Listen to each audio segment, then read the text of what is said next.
Muy buenos días, queridos y queridas estudiantes del curso de Niñez y Adolescencia que promueve la Comisión de Política en Niñez y Adolescencia de la Universidad Nacional.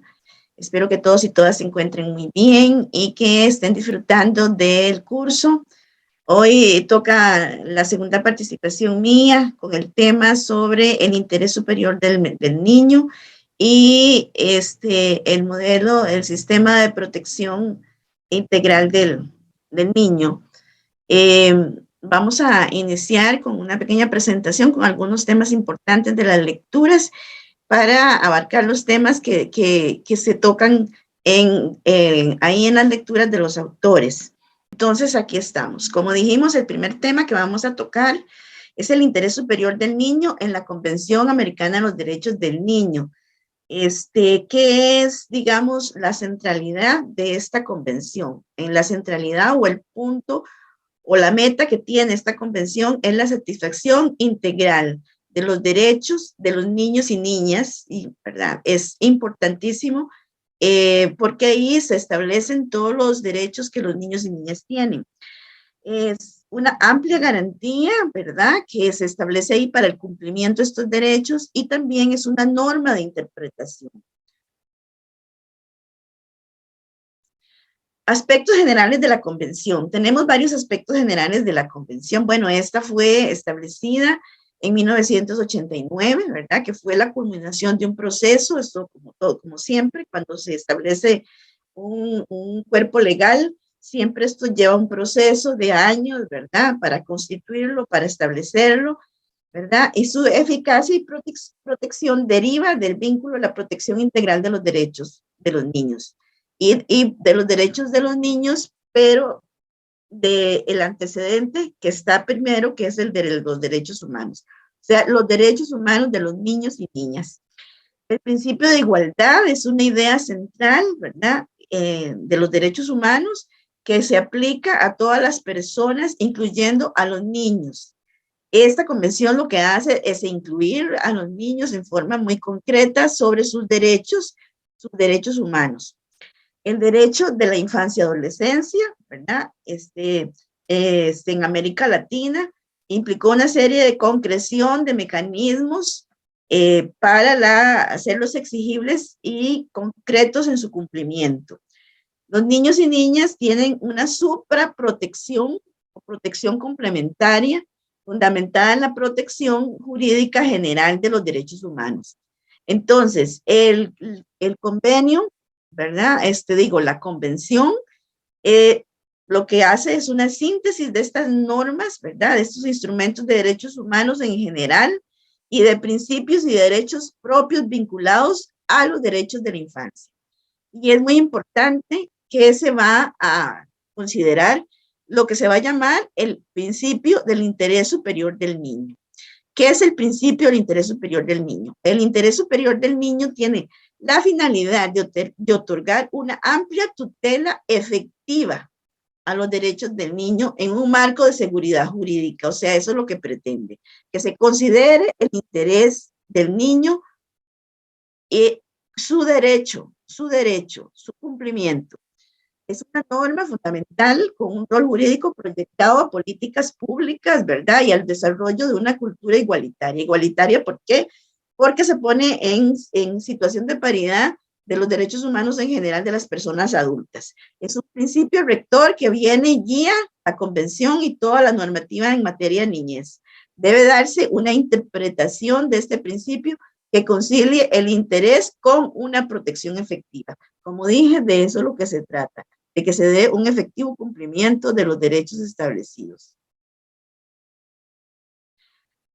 Hay unas características, ¿verdad?, que tiene esta convención, ¿verdad? Es que primero hay que decir que es la expresión de un consenso universal. Como dije, es un proceso que fue ratificado, ¿verdad?, por un acuerdo general de países que intervinieron. Y tenemos como antecedente la Declaración de Ginebra en 1924 y la Declaración Universal de los Derechos del Niño en 1959. Es un instrumento rápido y casi único de reconocimiento jurídico y masivo y de masiva aceptación social, porque dije que esto es producto de un consenso. Ahí se manifiesta el consenso. Viene a superar una serie de visiones excluyentes de diferencias culturales que impiden construir estándares propios relativos a los derechos fundamentales de la niñez y tiene una legitimidad al pretender su observancia independientemente de su diversidad cultural.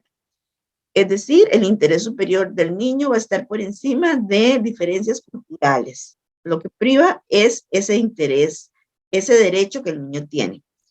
El interés superior del niño, entonces, puede ser un punto de encuentro entre los derechos del niño y la diversidad cultural, ¿verdad? Interpretación de reglas, de significados culturales y de resolución de conflictos, porque en culturas diversas, pues hay formas distintas de concebir a la niñez y de tratar a los niños. Entonces, este interés superior viene a dar un marco de protección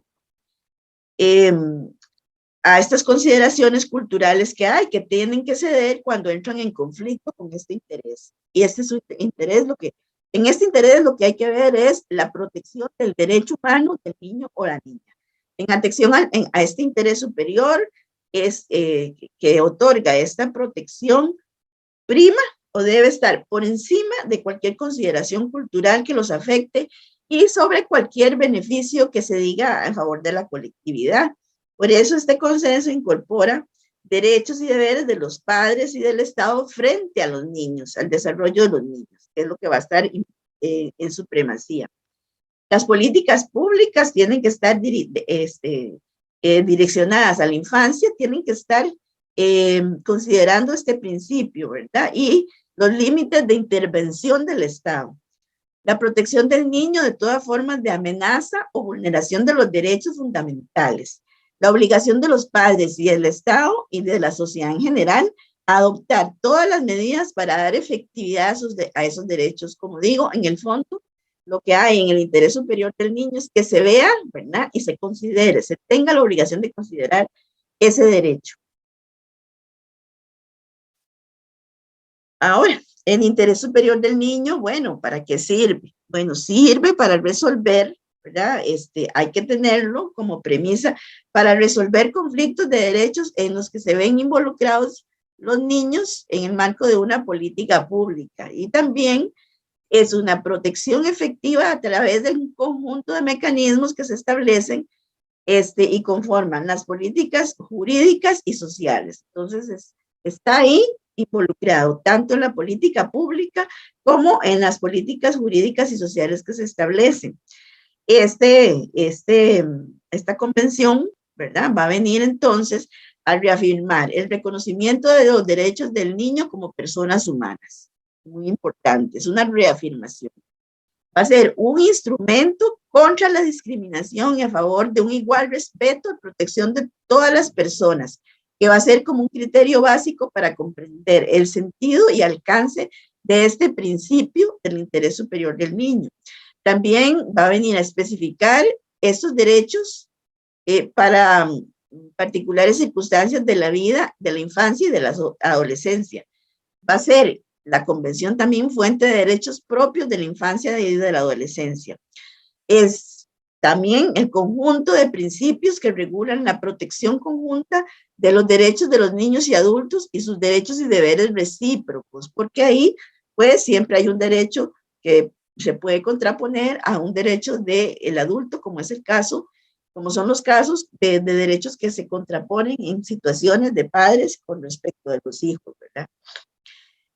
No dependen de ninguna condición especial, es decir, no son derechos que están condicionados y se aplican a todos por igual, no como antes, como una visión reducida que había de que se protegía solo a los niños que estaban en situación de vulnerabilidad, solamente a esos y a otros no, porque no estaban o no se consideraban en situación de vulnerabilidad. En cambio aquí hay un cambio completo porque se abarca a toda la niñez. Constituyen entonces el conjunto de derechos que son garantía frente a la acción del Estado, ¿verdad? El Estado no puede intervenir, no puede accionar a contrario de los derechos que han sido establecidos. Es un deber de los poderes públicos en ese sentido buscar la satisfacción y el cumplimiento de estos derechos, ¿verdad? Y de que esta prestación se cumpla, ¿verdad? El enfoque de derechos, eso quiere decir, ¿verdad? Cuando se habla de un enfoque de derechos, quiere decir precisamente eso, que uno va a enfocarse en los derechos de los niños. Entonces, esa es cuando uno se habla de la teoría del enfoque de derechos, significa que uno va a estar enfocado en que el derecho, tal y como se establece, se cumpla, que haya una plena satisfacción, ¿verdad?, de ese derecho. Y este enfoque de derechos permite precisamente, va a ser el que permite organizar las políticas públicas de la infancia desde y la participación de los niños en la sociedad desde una perspectiva diferente, ¿verdad? No como personas de inferior categoría o no consideradas o solo consideradas porque son una población vulnerable por su condición de pobreza u otros aspectos particulares. ¿Cuáles son las consecuencias de esta convención, verdad? Y de este enfoque de derechos. Bueno, ya lo venimos diciendo, ¿verdad? La comprensión que tiene que haber entre la relación del niño con el Estado y sus políticas sociales. La verdadera inserción de los niños y sus intereses en las estructuras y procedimientos de decisión de los asuntos públicos.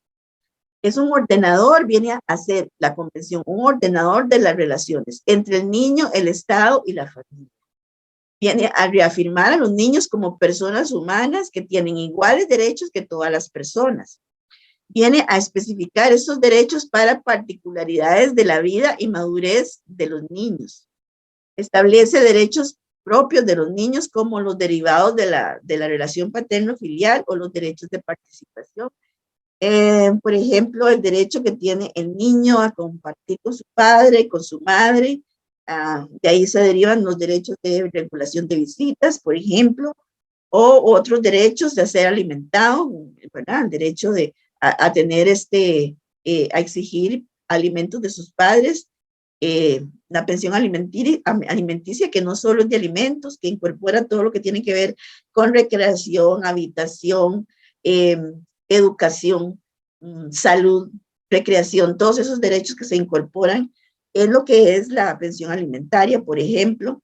Regular los conflictos derivados del incumplimiento de los derechos de los niños o su colisión con los derechos de los adultos. Como dijimos, a veces hay un choque, ¿verdad?, entre un derecho y otro derecho, y entonces el interés superior del niño es el que viene a privar y a resolver. Orienta y limita las actuaciones de las autoridades públicas y las políticas públicas en relación con la infancia. Todo esto viene a ser el marco del enfoque de derechos que establece la Convención Internacional de Derechos de los Niños. Ahora, ¿cuál fue su origen? Bueno, su origen, como dije, es un proceso gradual. Hay una primera etapa en la que prácticamente los niños eran totalmente ignorados, no eran considerados personas y privaba el derecho de los padres sobre los hijos, eran vistos como objetos, ¿verdad? Y un asunto privado que no interesa a la comunidad, sino todo está en la casa, en la familia, y como el padre o la madre atienda a esos niños, pues no corresponde al resto de la comunidad, o al resto de la población, meterse en asuntos que son privados. En una segunda etapa, ¿verdad?, empieza esta preocupación por la niñez, ¿verdad?, y el reconocer que los niños pueden tener intereses jurídicamente distintos de los padres, ¿verdad?, que es un asunto público, de interés público, ¿verdad? Y ahí esto, en el sistema anglosajón o en el sistema francés, ¿verdad?, en el código napoleónico, desde sus inicios en América Latina, pues todo esto viene a ser, digamos, se toma en consideración esta nueva perspectiva, se va a ir tomando poco a poco y cada vez más se van a ir estableciendo más derechos de la niñez, ¿verdad?, como un proceso. Y también ya al final, cuando se considera esto, se viene dando una evolución también de diversos instrumentos internacionales que vienen a regular a la niñez. Es un principio garantista, es decir, que los principios se imponen a las autoridades, son obligatorios para las autoridades públicas y se dirigen precisamente hacia ellos o contra ellos, ¿verdad? son una limitación, una obligación, una prescripción de carácter imperativo hacia las autoridades, y los niños tienen derecho a que al tomar una medida respecto de ellos se adopten aquellas que promuevan y protejan sus derechos. ¿Qué es? ¿Qué es este principio? Este principio es la plena satisfacción de sus derechos, el interés superior del niño, es eso, ¿verdad? Solo que es derecho, solo lo que es un derecho puede ser interés superior, ¿verdad? En ese sentido es el enfoque de dónde está el derecho. No es un asunto discrecional, la gente no puede decir, bueno, yo voy a ver si es o no es, no, porque está establecido, es un derecho. Es un principio jurídico garantista también, ¿verdad? Que obliga a la autoridad, supera esa interpretación paternalista, autoritaria, ¿verdad? Del interés superior, ¿verdad? Por encima, ¿verdad? De cualquier cosa, porque hay un derecho que hay que enfocar y ver, y es el que permite, este interés es el que permite resolver. Hay una garantía ahí de vigencia de los demás derechos, ¿verdad? Identificación se da una identificación del interés superior con la satisfacción, ¿verdad? Entonces, en ese sentido, la función, ¿verdad? La función de este marco de la convención es una función hermenéutica, diríamos que hermenéutica. Ay, ya me pasé. Pues, bueno, es una función hermenéutica de interpretación, pero además, como dijimos, de protección de la niñez. Es una función de garantizar que esa satisfacción se dé, que ese interés superior del niño sea valorado por las autoridades públicas, por las instituciones, por los juzgados, por los tribunales, por quienes tienen que resolver. Ahora, prioridad de las políticas públicas de la infancia. Se proyecta el interés superior del niño hacia políticas públicas y la práctica administrativa y judicial, ¿verdad? Eso de que decía que hay que considerarlo. La satisfacción de los derechos del niño no puede quedar limitada al interés colectivo, ¿verdad? El interés colectivo no, en este caso no puede estar por encima de un derecho humano de un niño. Los derechos del niño no son asimilables al interés colectivo y deben ponderarse prioritariamente, dice el artículo 9 de la Convención. Los derechos de los niños deben primar sobre otros intereses de terceros que no tienen el rango de derechos también. Y en casos de conflicto, ¿verdad? Que ya dijimos que eventualmente puede entrar en conflicto, aquí se habla mucho, la autora habla mucho de los casos de infracciones a la ley penal. Los derechos del niño deberán tener una primacía no excluyente de los derechos de los terceros. Por ejemplo, si un niño tiene algún comportamiento que pudiera ser considerado delictivo, pues tiene que ser aplicado de acuerdo con su edad, ¿verdad? Y con su condición de niño. Ahora, ¿cómo se aplica este principio? El artículo 27 dice que tienen que tener tres aspectos, ¿verdad? Integralidad, ¿verdad? Que es una vigencia y satisfacción simultánea de todos los derechos, ¿verdad? Protección integral y simultánea de todo, ¿verdad? La calidad de vida, de su desarrollo, todo tiene que ser considerado. Tiene de máxima operatividad, ¿verdad? Que tiene que ser una medida que asegure efectivamente el cumplimiento y una mínima restricción de los derechos del niño. Por ejemplo, la privación de libertad, cuando se trata de privación de libertad y del medio familiar, son excepcionales y de último recurso la privación de libertad, ¿verdad? Entonces, mínima restricción. El interés superior y las relaciones parentales también es muy importante, ¿verdad? Por lo que decía que hay derechos de los padres, derechos de los hijos. Este principio es el que viene a orientar las funciones de los padres, su derecho y responsabilidad en la crianza, la educación y el deber del Estado de garantizarlo. Confirma la equivalencia entre el ejercicio de los derechos del niño y el interés superior. Garantiza a los niños que su crianza y educación se dirija hacia el logro de la autonomía y el ejercicio de sus derechos. Y también que estos roles parentales no son derechos absolutos, ¿verdad? El derecho a ser padre, pues, tiene ciertas obligaciones, ¿verdad? Pero también tiene que considerar los derechos del niño, no son absolutos, no son poderes, deberes, son derechos limitados por los derechos de los propios niños, ¿verdad? Por ejemplo, el derecho a la integridad física es el derecho que impide que un padre pueda agredir al niño, ¿verdad? Físicamente. Entonces ahí está la protección. Ahora vamos a pasar al segundo tema, muy rápidamente, que es el modelo de protección integral de los derechos del niño y de la situación irregular que vamos a hablar, ¿verdad?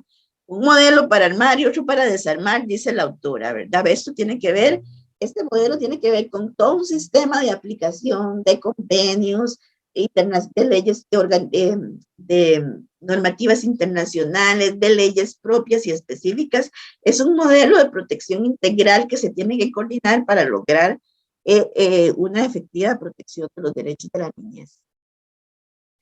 Entonces, bueno, esta protección integral o todas estas normativas internacionales que tienen que ver con los derechos del niño, pues también tienen sus antecedentes, ¿verdad? La Declaración de Génova de los Derechos del Niño en 1924, la Declaración de los Derechos del Niño, ya lo dijimos, en Naciones Unidas en 1959, y la Asamblea General de Naciones Unidas del 20 de noviembre de 1989, que viene a ser la Convención de los Derechos del Niño, y en septiembre de 1990, que viene a ser la ratificación de esta convención por 20 países, y a partir de ahí su vigencia. En este momento, 186 países la han ratificado. ¿Eso qué quiere decir? Que están obligados, si la ratifican, a respetar todos los derechos que ahí se incorporan. Entonces, la convención viene a ser un marco mínimo de reconocimiento y de respeto a los derechos de los niños, en el que deben inscribirse todas las prácticas y todas las políticas de los países que lo han ratificado. Como dije, si lo han ratificado, tienen que respetarlo. Significado y alcances de esta ratificación. ¿Qué significa que haya sido ratificado? Bueno, primero, que todas las legislaciones internas de los países, ¿verdad?, tienen que adecuarse a lo que la convención establece. Es decir, ajustarse a estos derechos.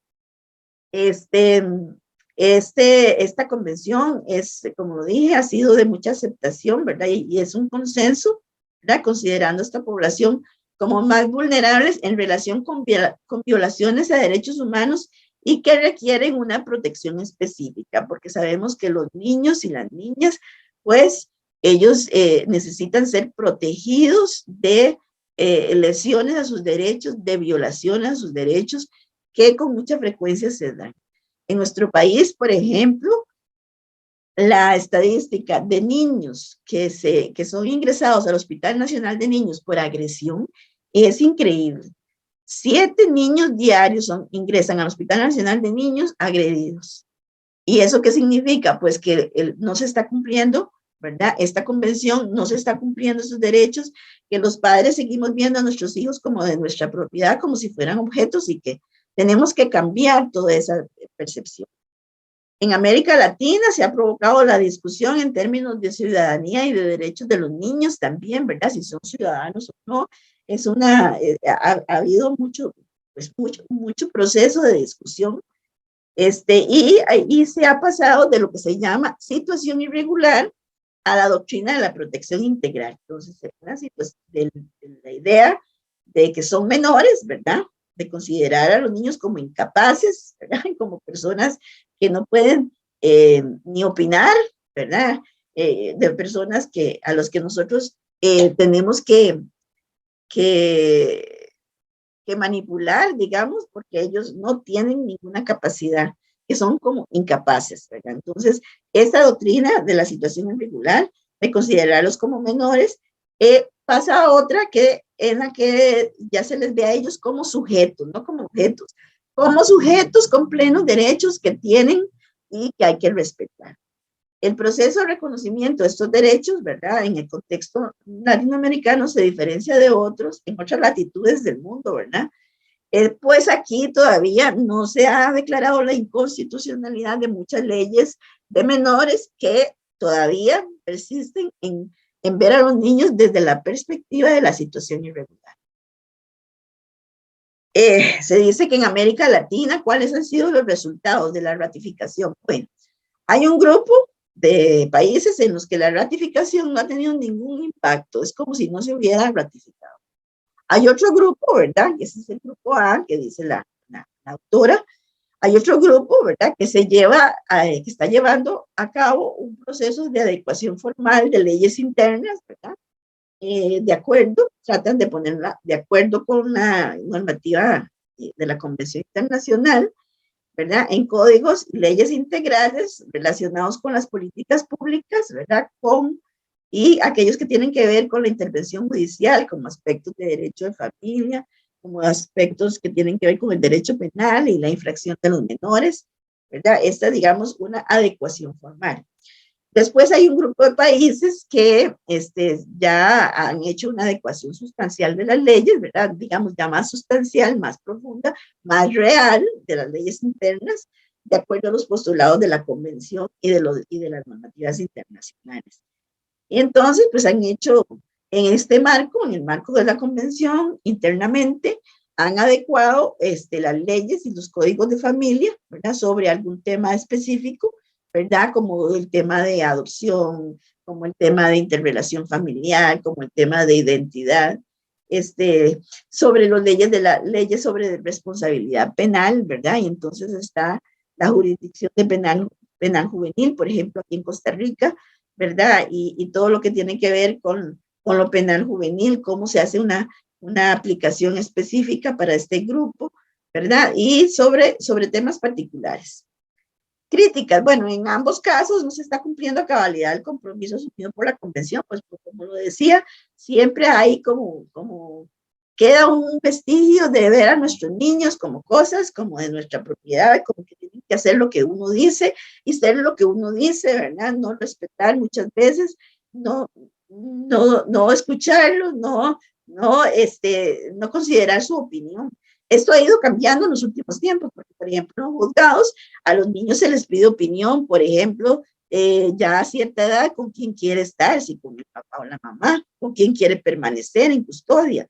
Se les pregunta también en casos, y eso es muy significativo, por ejemplo, en casos en que se les niega, un papá le niega el permiso de salida del país, entonces el juzgado entra e interviene y considera el interés superior del niño, ¿verdad? De poder visitar otra cultura, de poder recrearse con un paseo que va a ser importante para él en su vida, todas esas consideraciones y la opinión del niño, si quiere ir o no quiere ir con sus padres. Entonces, esto ha sido un cambio importante en los últimos años, no siempre ha sido así, pero siempre persiste por ahí esa idea de la situación de este convenio implica que esa precisamente situación irregular sea superada, ¿verdad? Que los niños no sean considerados como objetos, ¿verdad?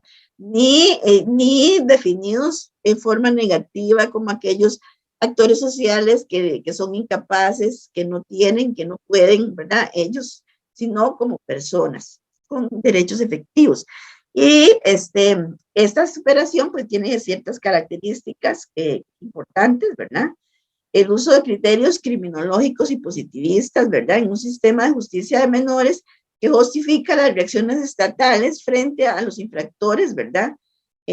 Para la resocialización, ¿verdad? Neutralización, defensa de la sociedad, teorías del castigo, todo eso es parte de la situación irregular. El uso de conceptos sobre menores en situación irregular, como por ejemplo en estado de abandono, en riesgo o peligro moral, esos son términos que nosotros hemos escuchado porque todavía persisten ahí, ¿verdad? O en situación de disfunción familiar, por ejemplo, son términos que provienen de esta concepción de situación irregular. El argumento de la tutela o intervención protectora del Estado, ¿verdad? Que hace que se odian, por ejemplo, derechos fundamentales que gozan los adultos en materia criminal, ¿verdad? Que esto sea reconocido a los niños y a los jóvenes que en condición de irregular, pues no se consideran que las consecuencias reales de esta forma de concebir y tratar a la infancia y la juventud solo se reproduce, ¿verdad? La violencia y la marginalidad, ¿verdad?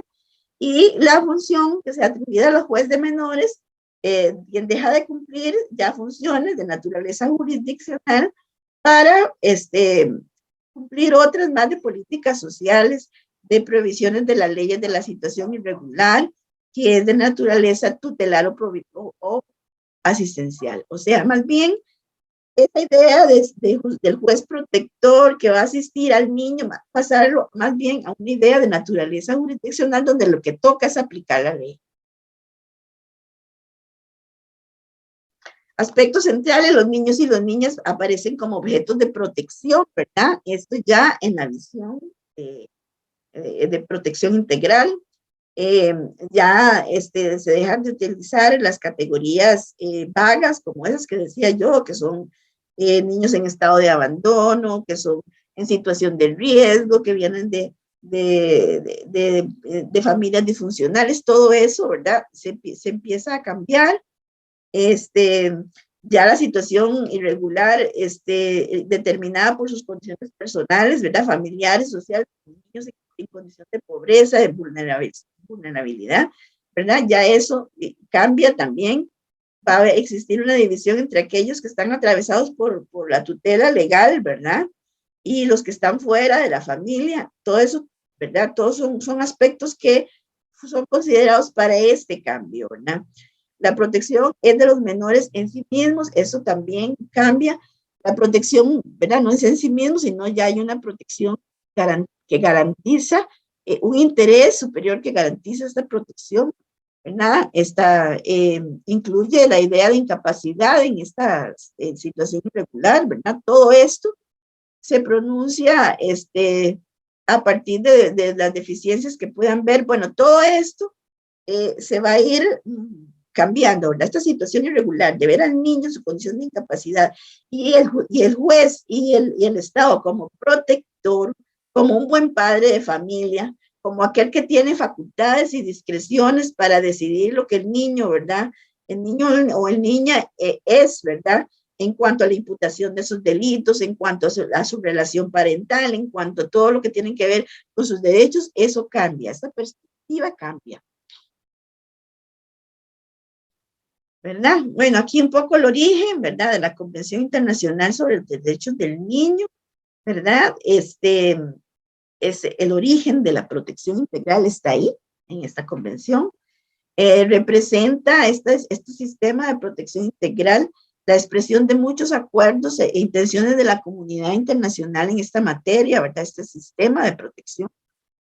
Son aplicables en la interpretación de los tratados, en el diseño de las políticas de los Estados miembros de la ONU y también son obligatorios en la medida en que se conviertan en costumbre internacional, ¿verdad? Este sistema de protección integral de los derechos son, digamos, son varios documentos, varias reglas mínimas, ¿verdad? Establecidas dentro de este sistema. Están las reglas mínimas de las Naciones Unidas para la Administración de Justicia de Menores, reconocidas como las reglas Beijing 18, aprobadas en la Asamblea General, 4 años antes de que saliera la convención. Las reglas de Naciones Unidas para la protección de menores privados de libertad y las directrices de Naciones Unidas para la prevención de la delincuencia juvenil, conocidas como directrices de Riad 20. Estos 3 reglas o 3 lineamientos jurídicos, ¿verdad? Están ahí y este es el sistema de protección integral de derechos que viene a coadyuvar, ¿verdad? Para que la convención no sea una mera ilusión, sino que realmente se pueda concretizar. ¿Qué es la protección integral de los derechos? Bueno, está basada en una doctrina, esta doctrina de la protección integral de los derechos, que está en estas reglas que ya dije y en otros instrumentos internacionales. Incluye estos instrumentos, ¿verdad? Orientados que son de protección integral y orientados al tema de la infancia, ¿verdad? Todos los documentos de protección de los derechos humanos están ahí también porque los niños son considerados dentro de los derechos humanos, ¿verdad? Ellos tienen sus derechos. Está la creación de un comité de derechos del niño que tiene la función de examinar los procesos realizados por los estados parte en el cumplimiento de esta convención. Costa Rica, por ejemplo, está ahí y tiene que rendir, ¿verdad? Es la obligación de rendir ante el comité cada 5 años un informe sobre las medidas que ha adoptado para hacer efectivos los derechos de la convención. Y hay 2 instituciones también que están allí y que son las que se dedican a velar porque esto se cumpla, que es la Comisión Internacional de Derechos Humanos y la Corte Interamericana de Derechos Humanos para el sistema de protección de los derechos humanos. Esto es, digamos, parte del sistema de protección integral del que vengo comentando. Características, bueno, se definen los derechos de los niños, ¿verdad? Si algún derecho se encuentra amenazado o violado, es deber de la familia, de la comunidad o del Estado restablecer el ejercicio concreto de ese derecho afectado. Se establecen mecanismos y procedimientos efectivos y eficaces, administrativos y judiciales, para el restablecimiento de los derechos. Desaparecen todas esas categorías, ¿verdad? Como el riesgo, como peligro moral, como un niño en estado de abandono, todo eso va desapareciendo. Se establece que quien está en situación irregular es el Estado, ¿verdad? La familia o la comunidad, cuando un derecho de un niño o adolescente esté lesionado o amenazado. Se establece la universalidad de estos derechos, ¿verdad? Que son para toda la infancia y para toda la adolescencia, ¿verdad? No solo para unos pocos, aquellos que son considerados como pobres o vulnerables, sino para todos los niños. Se distinguen claramente las competencias de las políticas sociales, de la cuestión penal, y la protección es de los derechos del niño y del adolescente. Son políticas que son diseñadas para que sean implementadas por la sociedad, por el Estado, y son descentralizadas y focalizadas en los municipios. Los niños y niñas se definen, ya dije, no como objetos, sino como sujetos. Se desjudicializan los asuntos vinculados a la carencia de recursos materiales, o sea, por ejemplo, lo que tiene que ver con la pobreza, ¿verdad? Reconoce y promueve los derechos, la no intervención estatal en forma coactiva, se elimina esta idea de incapaces, medias personas o personas incompletas, el derecho del niño de ser oído, ¿verdad? Y de que sus opiniones sean tenidas en cuenta, como lo dije, esto ha cambiado. Antes no era, digamos, hará unos 15 años, o tal vez menos, unos 10 años, pues esto era diferente. La función es una función jurisdiccional, no como un padre de familia protector, sino como un juez que tiene que valorar el interés superior del niño. En política criminal se reconoce a los niños todas las garantías y la privación de libertad, como lo dije, es una medida de último recurso tratándose de esta población. Y aquí tenemos pues un cuadro comparativo, ¿verdad? De cómo es la situación regular, ¿verdad? Menores, considerados menores, en la protección integral son niños y jóvenes, en la situación irregular son objetos, en la integral son sujetos, en la irregular hay esa idea de protección de menores, en la de protección integral no es la protección del menor, sino de los derechos, la protección que viola o restringe, más bien la protección que reconoce y promueve. Hay toda una visión que podemos ver completamente diferente, ¿verdad? La situación es irregular, una infancia dividida, en cambio en la protección es una infancia integrada. En la situación irregular son vistos como incapaces, en la situación de protección son personas en desarrollo. En irregular no importaba la opinión del niño, para la protección la opinión del niño es muy importante y determinante.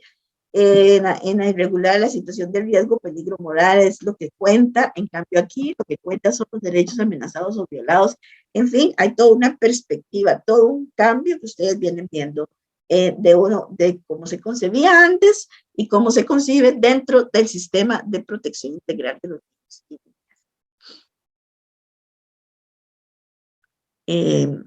Hay distintas perspectivas, ¿verdad? Aquí se ve, ¿verdad? Aquí se ve en este cuadro, que es importante que ustedes lo revisen y lo vean, cómo es el cambio de una forma de concebirlo a otra. Bueno, aquí yo termino, digamos, con las ideas que los autores han expuesto, así muy rápidamente y muy brevemente, pero bueno, la protección de los derechos de los niños y niñas, que es el interés superior y que es este sistema de protección integral, que incluye este sistema de protección integral y cuál es la naturaleza y el cambio que se ha producido entre una visión, ¿verdad?, de situación irregular y una visión de protección integral. Para terminar, yo nada más quiero pues dejarles una preguntita para la reflexión.